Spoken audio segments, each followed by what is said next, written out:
الحمد لله رب العالمين والصلاة والسلام على سيد المرسلين وخاتم النبيين. اعوذ باللہ من الشیطان الرجیم. بسم اللہ الرحمن الرحیم. سورۃ النحل آیت نمبر 30 سے. وقیل للذین اتقوا، اور جب کہا جائے ان لوگوں سے جو پرہیزگار بن گئے، ماذا انزل ربکم، کہ کیا اتارا ہے تمہارے رب نے. قالوا خیرا، تو وہ کہتے ہیں اچھائی. اب یہ دیکھیں، یہ ان لوگوں کے مقابلے میں یہ بات ہوئی ہے جن کا تذکرہ کل ہوا تھا، جہنمی لوگ. بالکل وہی لفظ دونوں سے پوچھے جاتے ہیں. پیچھے تھا ماذا انزل ربکم، جب بدکار لوگوں سے، کافروں سے پوچھا جائے کہ تمہارے رب نے کیا اتارا ہے، تو وہ کہتے ہیں اساطیر الاولین، پہلے لوگوں کے جھوٹے قصے. اور اس کے برعکس جب وہی سوال کیا جائے ان لوگوں سے جو شرک سے بچتے ہیں، کفر سے بچتے ہیں، گناہوں سے پرہیز کرتے ہیں، مومن ہیں، جب ان سے عین وہی سوال کیا جائے ماذا انزل ربکم، کہ تمہارے رب نے کیا اتارا ہے، قالوا خیرا، تو وہ کہتے ہیں کہ اچھی چیز اتاری ہے. اب ایک ہی چیز کے متعلق لوگوں کے نظریے دو ہیں. کچھ کہتے ہیں کہ یہ قرآن کیا ہے، پہلے لوگوں کے جھوٹے قصے ہیں، اور کچھ کہتے ہیں یہ خیر ہی خیر ہے، یہ بھلائی ہی بھلائی ہے. اس کا ایک ایک لفظ اس میں اچھائی ہے، خیر ہے، اس میں بھلائی ہے، اس میں فائدہ ہے. یہ ایمانداروں کا نظریہ ہے قرآن کے متعلق. اور یہ کتنا خیر ہے، ہوا خیر مما یجمعون، یہ دنیا کی ہر چیز سے بہتر ہے، دنیا کی ہر چیز سے یہ فائدہ مند ہے. تو ان کے متعلق پھر اللہ نے کہا آگے للذین احسنوا فی ہذہ الدنیا حسنہ، ان لوگوں کے لیے جنہوں نے اچھائی کی، اس دنیا میں اچھائی ہے. کیونکہ ظاہر بات ہے کہ جب وہ اس قرآن کو اچھا مان رہے ہیں، اس کو خیر بتا رہے ہیں، اس کو اپنے لیے مفید قرار دے رہے ہیں، تو پھر ظاہر ہے انہوں نے اس کے مطابق اپنا عمل بھی بنانا ہے، انہوں نے پھر کرنی بھی اچھائی ہے. اب پہلے اگر وہ جھوٹ کو اچھا سمجھتے تھے تو اب قرآن پڑھنے کے بعد اب وہ جھوٹ کے قریب نہیں جائیں گے، کیونکہ قرآن کہتا ہے کہ جھوٹ نہ بولو، کونوا مع الصادقین، ہمیشہ سچوں کا ساتھ دو.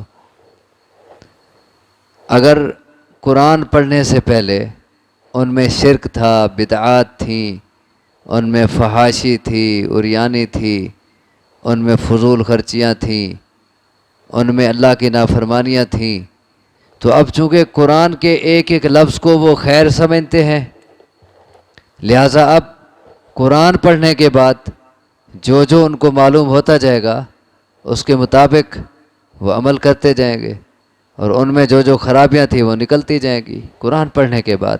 خیر جو سمجھتے ہیں، اس کو بھلائی جو سمجھتے ہیں، اس کو اچھائی جو قرار دیتے ہیں، اس کو اپنے لیے فائدہ مند جو سمجھتے ہیں، اسی لیے فرمایا للذین احسنوا فی ہذہ الدنیا حسنہ، ان لوگوں کے لیے جنہوں نے اچھائی کی. صرف یہ نہیں کہ قرآن کو اچھا کہہ دیا جیسا کہ پیچھے بات تھی، بلکہ پھر اچھائی کی بھی، اس کے مطابق زندگی بھی بنائی، تو ان کے لیے کیا ہے، فی ہذہ الدنیا حسنہ، اس دنیا میں اچھائی ہے.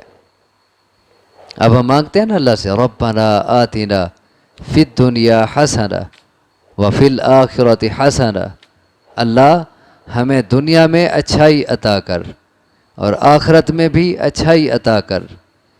تو اللہ تبارک و تعالیٰ نے ہمیں یہاں نسخہ بتایا ہے کہ اگر دنیا کی اچھائی اور آخرت کی اچھائی، دونوں جہانوں کی خیر اگر چاہتے ہو اور مانگتے ہو تو پھر تمہیں بھی کچھ کرنا پڑے گا۔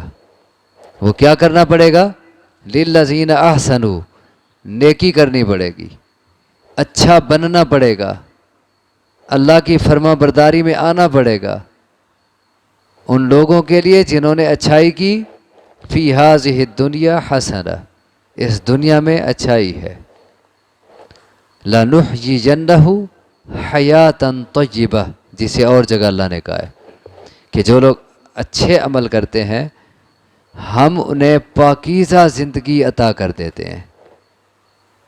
یہ دنیا کی اچھائی ہے کہ اس سے بڑی اچھائی اور کوئی نہیں ہے کہ انسان کو دنیا میں پاکیزہ زندگی اور مطمئن زندگی مل جائے، دلی سکون والی زندگی مل جائے، اور دلی سکون صرف اللہ کی یاد سے ملتا ہے۔ الا بذکر اللہ تطمئن القلوب، سن لو کہ اللہ کی یاد سے ہی دلوں کو سکون ملتا ہے۔ وَلَدَارُ الْآخِرَةِ خیر، اور البتہ آخرت کا گھر تو زیادہ بہتر ہے، وہ بھی اس کے نتیجے میں ملے گا۔ اس قرآن کو تم خیر سمجھ لو، اس کے ایک ایک لفظ کو اچھائی سمجھ لو، اس کے مطابق زندگی بسر کرو تو دنیا میں بھی اچھائی ملے گی، اور آخرت کا گھر تو خیر، اس سے کہیں بہتر ہے۔ وَلَنِعْمَ دَارُ الْمُتَّقِينَ، اور البتہ اچھا ہے گھر پرہیزگاروں کا۔ پرہیزگاروں کا یہ گھر جو ہے آخرت کا گھر، یہ تو کیا ہی خوب ہے۔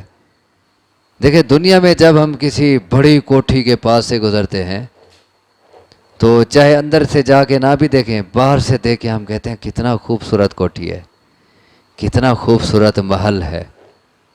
اور یہ اللہ اسے کہہ رہا ہے وَلَنِعْمَ دَارُ الْمُتَّقِينَ۔ دنیا کے کسی گھر کے متعلق اللہ نے یہ نہیں کہا کہ یہ کتنا اچھا ہے، دنیا کے گھر کی تعریف نہیں کی، لیکن آخرت کے گھر کے متعلق کہا جا رہا ہے کہ آخرت کا گھر کیا ہی خوب ہے پرہیزگاروں کا۔ اور وہ کیا خوب ہوگا؟ اذا رأیت ثم رأیت نعیما وملکا کبیرا،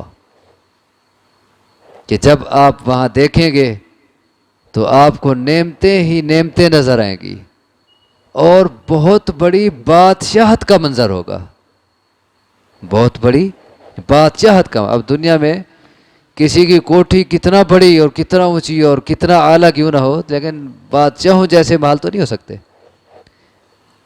لیکن یہ تو دنیا کی بادشاہتیں ہیں۔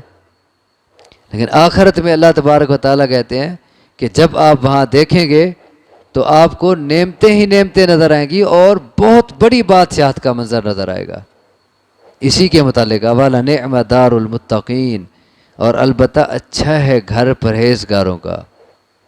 وہ کیا ہے؟ جنات عدن یدخلونہا، باغات ہیں ہمیشہ رہنے کے، داخل ہوں گے وہ اس میں، تجری من تحتہا الانہار، بہتی ہے ان کے نیچے سے نہریں، لہم فیہا ما یشاؤون، ان کے لیے ان باغات میں وہ ہوگا جو وہ چاہیں گے، ان کے لیے جو چاہیں گے وہ ملے گا ان کو۔ اب دنیا میں تم اللہ کی چاہت اور مرضی کا خیال رکھ لو تو جنت میں اللہ تبارک و تعالیٰ تمہاری چاہت کا لحاظ کریں گے، تم جو چاہو گے ملے گا۔ جیسا کہ اور جگہ اللہ تبارک و تعالیٰ نے فرمایا ہے وَفِيهَا مَا تَشْتَهِيهِ الْأَنفُسُ وَتَلَذُّ الْأَعْيُنُ، کہ جنت میں وہ ہوگا جو تمہارے دل چاہیں گے، اور جس سے تمہاری آنکھوں کو بھی لذت ملے گی۔ وَأَنْتُمْ فِيهَا خَالِدُونَ، اور تم ان میں ہمیشہ رہو گے۔ ایک اور جگہ فرمایا وَلَكُمْ فِيهَا مَا تَشْتَهِي أَنفُسُكُمْ، اور تمہارے لیے اس میں وہ ہوگا جو تم چاہو گے، جو تمہارے دل چاہیں گے۔ وَلَكُمْ فِيهَا مَا تَدَّعُونَ، اور تمہیں وہ ملے گا جو بھی تم مانگو گے. لیکن دنیا میں تم اللہ کی مرضی کے تابع ہو جاؤ. دنیا میں تم اللہ کی چاہت کا خیال کرو. جنت میں اللہ تمہاری چاہت کا خیال کرے گا. دنیا کی زندگی تو عارضی ہے نا. دیکھیں ایک شخص دنیا میں اپنے آپ کو آزاد کر لیتا ہے, کوئی پابندی نہیں لیتا, مزے کی زندگی بسر کرتا ہے, لیکن کتنا عرصہ, آگے پھر مصیبتیں ہی مصیبتیں ہیں. دنیا کی چند روزہ زندگی 60 سالہ 70 سالہ 100 سالہ زندگی مرضی کی گزار گیا, اللہ کی چاہت کا خیال نہ کیا تو مرتے ہی آگے پھر مصیبتیں ہیں. اور ادھر ایک شخص اپنے آپ کو پابند کرتا ہے اللہ کے حکام کے آگے, اللہ کی چاہت کا خیال کرتا ہے, اپنی مرضی نہیں کرتا, صبر کرتا ہے اللہ کے دین کے لیے. تو پھر یہ عارضی زندگی بھی اللہ اس کی پاکیزہ بنا دے گا اور اچھی بنا دے گا, اور مطمئن زندگی ہوگی, پرسکون زندگی ہوگی, دلی سرور. اور آخرت کی ہمیشہ کی زندگی, اس میں پھر جو چاہے گا وہ ملے گا, پھر آسائشیں ہیں, پھر آرام ہے. لہم فیہا ما یشاؤون, ان کے لیے اس میں وہ ہے جو چاہیں گے. کذالک یجزی اللہ المتقین, اسی طرح بدلہ دیتا ہے اللہ پرہیزگاروں کو. پرہیزگاروں کا بدلہ ایسے ہی ہوتا ہے پھر. اچھا ذرا ان کی موت کا منظر دیکھو. پیچھے بھی ایک منظر موت کا آپ نے پڑھا ہے کل, بدکار لوگوں کا, جو قرآن مقدس کو اساطیر الاولین کا قرار دیتے ہیں کہ یہ جھوٹے قصے ہیں. اور ادھر جو قرآن کو کہتے ہیں خیرا, ہمارے رب نے خیر اتاری ہے, یہ خیر ہی خیر ہے, اور پھر اس کے مطابق زندگی بسر کرتے ہیں. ان کی موت کا منظر کیا ہوتا ہے؟ الذین تتوفاہم الملائکۃ طیبین, یہ وہ لوگ ہیں کہ انہیں وفات دیتے ہیں ملائکہ اس حالت میں کہ وہ پاکیزہ ہوتے ہیں. ان کی موت کس حالت میں آتی ہے؟ جب وہ پاکیزہ ہوتے ہیں, آلائشوں سے پاک ہوتے ہیں, صاف ستھرے ہوتے ہیں اندر باہر سے, ان کے عقائد صاف ستھرے, ان کے نظریات, ان کے خیالات, ان کے اعمال, ان کا رہن سہن, ایک ایک چیز میں وہ طیب ہوتے ہیں, وہ عمدہ ہوتے ہیں, وہ پاک ہوتے ہیں, صاف ستھرے ہوتے ہیں. اسی لیے تو کہا گیا ہے یا ایھا الذین آمنوا اتقوا اللہ, اے ایمان والو اللہ سے ڈرو. آمنوا اتقوا اللہ حق تقاتی, اس طرح ڈرو جس طرح ڈرنے کا حق ہے. ولا تموتن الا وانتم مسلمون, تمہاری موت اللہ کی فرما برداری میں آنی چاہیے. اور موت فرما برداری میں پھر کیسے آ سکتی ہے؟ کہ اللہ کی فرما برداری میں رہو, تاکہ جب فرشتے آئیں روح قبض کرنے کے لیے اور کوئی پتہ نہیں کب آ جائیں, تو اس وقت تمہاری حالت کیا ہو؟ طیبین, پاکیزہ حالت, اللہ کی فرما برداری کی حالت.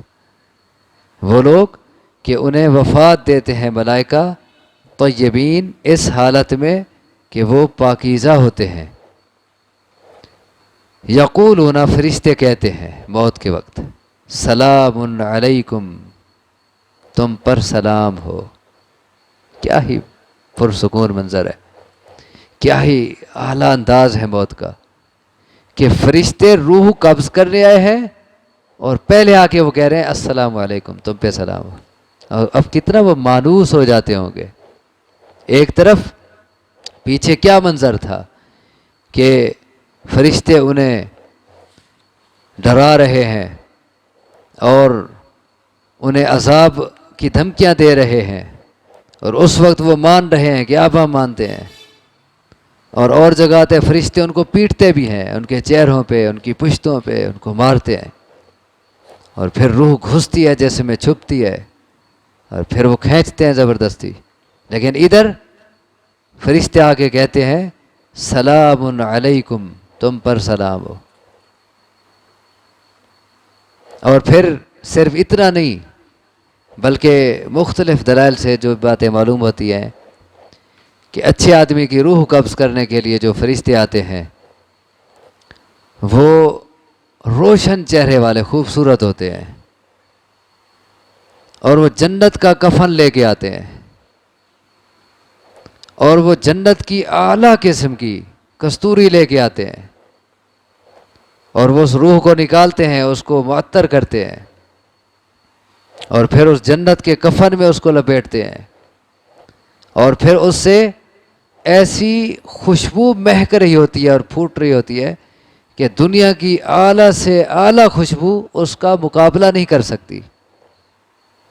اور پھر وہ جب پہلے آسمان پہ پہنچتے ہیں تو وہ اس کا اچھا تعارف کراتے ہیں، اور اوپر والے فرشتے اس نئی آنے والی روح کو خوش آمدید کہتے ہوئے، اس کو ویلکم کہتے ہوئے دروازے کھول دیتے ہیں، اور پھر ہر آسمان کے فرشتے دوسرے آسمان تک اسے چھوڑنے جاتے ہیں، اور ہر آسمان پہ اس کا استقبال ہو رہا ہوتا ہے، اور پھر جب وہ روح 7ویں آسمان پہ پہنچتی ہے تو اس کی انٹری علیین میں کر دی جاتی ہے، علیین میں اس کا نام درج کر دیا جاتا ہے۔ کتنا اعلیٰ انداز ہے۔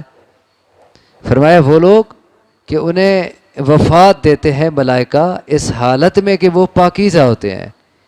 یقولون، وہ ملائکہ کہتے ہیں، سلام علیکم، تم پر سلام ہو، ادخلوا الجنت بما کنتم تعملون، داخل ہو جاؤ جنت میں بوجہ اس کے کہ تم عمل کرتے تھے۔ یا ایتها النفس المطمئنہ ارجعی الی ربک راضیۃ مرضیہ فادخلی فی عبادی وادخلی جنتی۔ اس کی تفصیل وہاں یہ ہے کہ اے مطمئن جان، کہ تو اللہ کے دین پہ مطمئن تھی، تو اللہ کے دین پہ خوش تھی، اے مطمئن جان، ارجعی الی ربک، تیرے رب کی طرف تیری واپسی کا ٹائم آ گیا ہے۔ راضیۃ مرضیہ، تو اللہ پہ راضی تھا، اللہ کے دین پہ راضی تھا، مرضیہ، اللہ کے ہاں تو پسندیدہ، اللہ تجھ پہ راضی ہے۔ فادخلی فی عبادی، چل میرے بندوں میں داخل ہو جا، وادخلی جنتی، میری بہشت تیرے لیے کھلی ہے، اس میں داخل ہو جا۔ یہاں مختصر کہا ادخلوا الجنت بما کنتم تعملون، وہ کہتے ہیں کہ داخل ہو جاؤ جنت میں بوجہ اس کے جو تم عمل کرتے تھے۔ اب یہ دو منظر دکھائے اللہ نے، ایک برے لوگوں کی موت کا منظر اور آگے ان کے ساتھ ہونے والے سلوک، اور دوسرا اچھے لوگوں کا منظر اور آگے ان کے ساتھ ہونے والا سلوک۔ اب اس کے بعد بھی هل ينظرون الا ان تأتيهم الملائکہ، وہ نہیں انتظار کر رہے مگر اس بات کا کہ آ جائیں ان کے پاس فرشتے، کہ لوگ اب بھی نہیں مان رہے تو پھر وہ اسی وقت کے انتظار میں کھڑے ہیں کہ فرشتے آ جائیں اور روح قبض کر کے لے جائیں۔ تو پھر وہ کیسے فرشتے چاہتے ہیں؟ وہ اوپر والے جن کا ذکر پہلے ہوا تھا، یا یہ جن کا آج ذکر ہوا؟ پھر فرشتے تو دو قسم کے آئیں گے۔ تو پھر جو اب بھی نہیں مان رہے تو کیا پھر وہ فرشتوں کے انتظار میں کھڑے ہیں کہ فرشتے آئیں اور روح قبض کریں اور پھر مانیں گے؟ فَأَلْقَوُا السَّلَامَ، پھر وہ صلح پیش کریں گے، جی ہم مانتے ہیں، لیکن اس وقت کا ماننا تو قابل قبول ہی نہیں ہوگا۔ هَلْ يَنظُرُونَ، نہیں منتظر وہ، الا مگر ان تأتیہم الملائکہ، اس بات کے کہ ان کے پاس فرشتے آ جائیں، او یأتی امر ربک، یا پھر آ جائے حکم تیرے رب کا، یا پھر اللہ کا کوئی عذاب کا حکم آ جائے، یا پھر قیامت آ جائے، اس سے دو چیزیں مراد ہیں۔ تو کیا اب تک نہیں مان رہے جو وہ فرشتوں کے انتظار میں کھڑے ہیں، یا اللہ کے عذاب کے یا قیامت کے حکم کے انتظار میں ہیں؟ کذالک فعل الذین من قبلہم، اسی طرح کیا تھا ان لوگوں نے جو ان سے پہلے تھے، وہ بھی انتظار میں ہی رہے، منتظر رہے، نہ تسلیم کیا، بالآخر عذاب آیا، تباہ ہو گئے۔ وما ظلمہم اللہ، اور نہیں ظلم کیا ان پر اللہ نے، اللہ نے ان پہ ظلم نہیں کیا تھا، ولیکن کانوا انفسہم یظلمون، لیکن تھے وہ اپنی جانوں پہ ظلم کرتے۔ وہ خود اپنے آپ پہ ظلم کرتے تھے، اللہ نے ظلم نہیں کیا، اس نے ان کے سارے عذر ختم کر دیے، رسول بھیج کے، کتابیں بھیج کے اس نے حجت تمام کر دی، اس نے ایسے ہی نہیں پکڑ لیا، اس نے کوئی ظلم نہیں کیا، لیکن انہوں نے اپنی جانوں پہ ظلم کیا کہ مانا نہیں۔ تو کیا ہوا پھر ان کے ساتھ؟ فَأَصَابَهُمْ سَيِّئَاتُ مَا عَمِلُوا، بس پہنچا انہیں بدلہ ان برائیوں کا جو انہوں نے کی، جو انہوں نے برائیاں کی ان کا بدلہ انہیں دیا گیا۔